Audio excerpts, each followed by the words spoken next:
On December 26, 1900, a supply ship approached a remote lighthouse on a cluster of islands off the coast of Scotland. The lighthouse keeper on the ship noticed something immediately wrong. The light wasn't on. The Flannan Isles lighthouse had been operational for less than a year. It was the most important navigational light on that stretch of the Scottish coast. It should never have gone dark.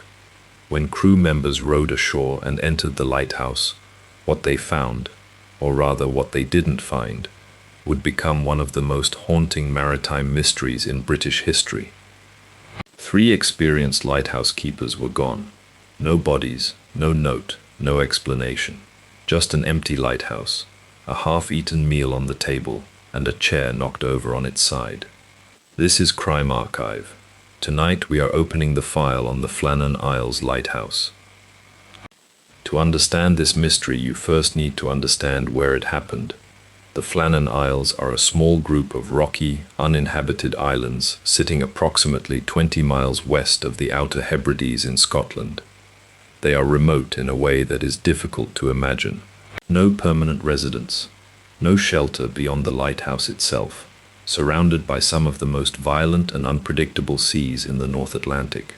The lighthouse was built on Eilean Mor, the largest of the islands, and completed in 1899. It stood on a cliff edge above crashing waves, accessible only by a small crane system used to lift supplies from boats below. It was not a posting for the faint-hearted. 3 keepers were assigned to the lighthouse at any given time, rotating in shifts with a 4th relief keeper who rotated between postings.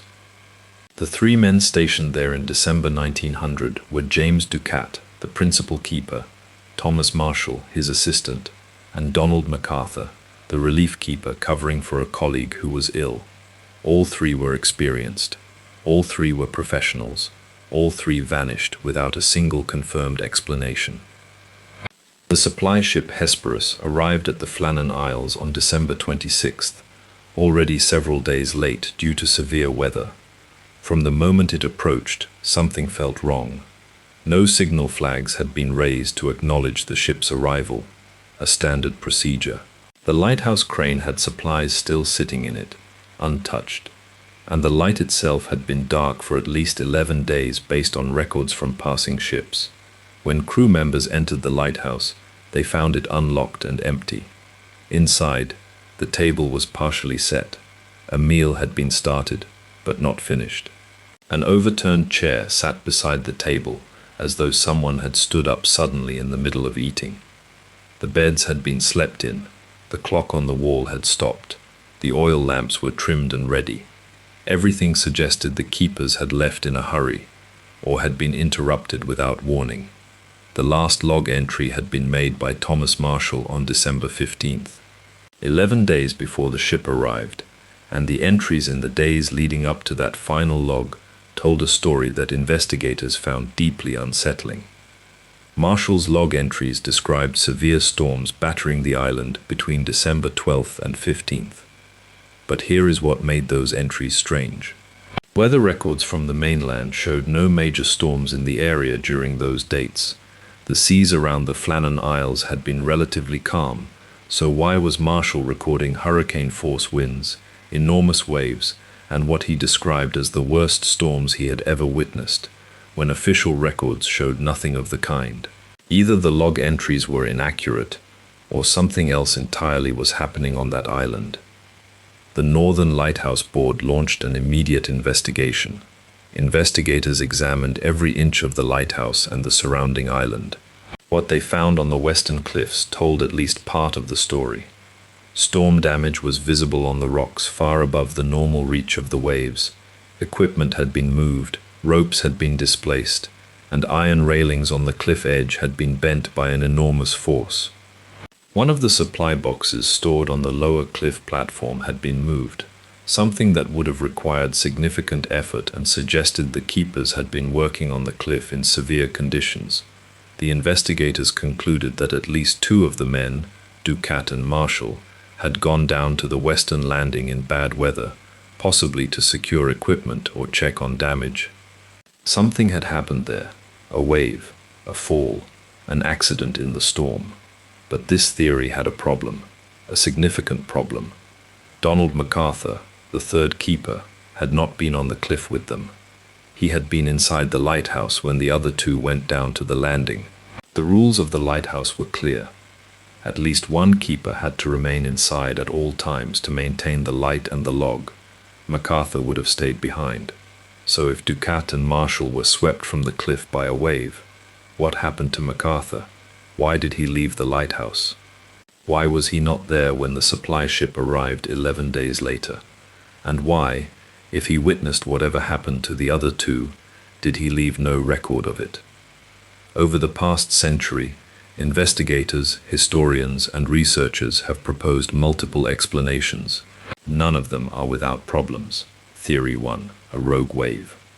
The most widely accepted explanation is that all three men were on the western cliff at the same time, violating the one-man inside rule, when an enormous rogue wave struck without warning and swept all three into the sea.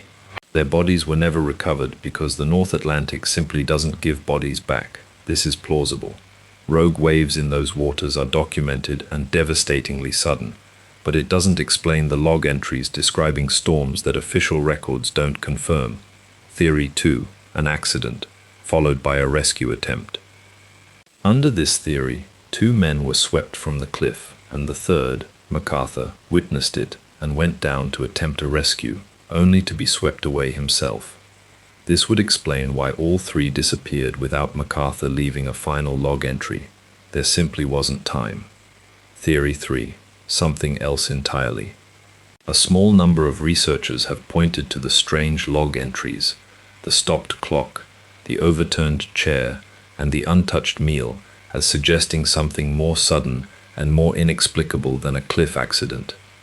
What that something might be, no one has been able to say with any evidence. Local folklore on the outer Hebrides spoke of the Flannan Isles as cursed ground. Fishermen had long avoided landing on them. Stories circulated for generations about strange lights and disappearances connected to the islands long before the lighthouse was ever built. Whether that folklore is relevant to what happened in December 1900, or simply a story people reach for when facts run out, is something each person who studies this case has to decide for themselves.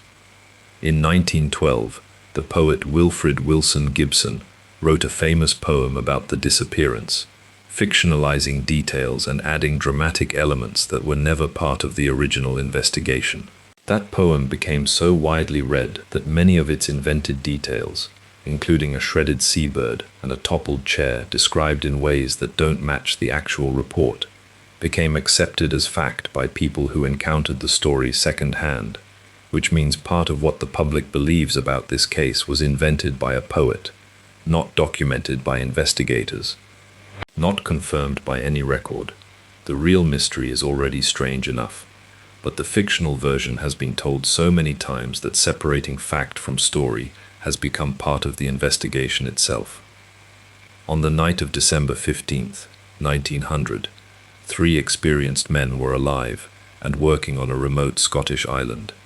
By the time anyone came to check on them, 11 days later, they were gone. No bodies were ever recovered.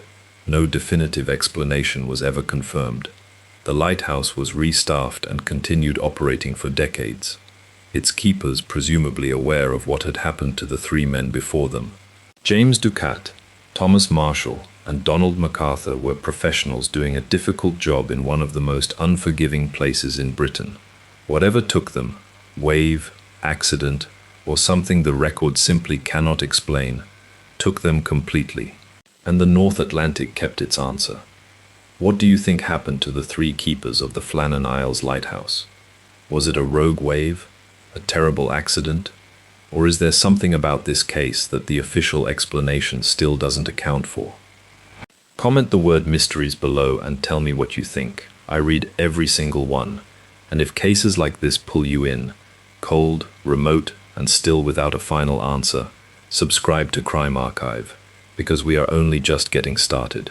CrimeArchive, some files never close.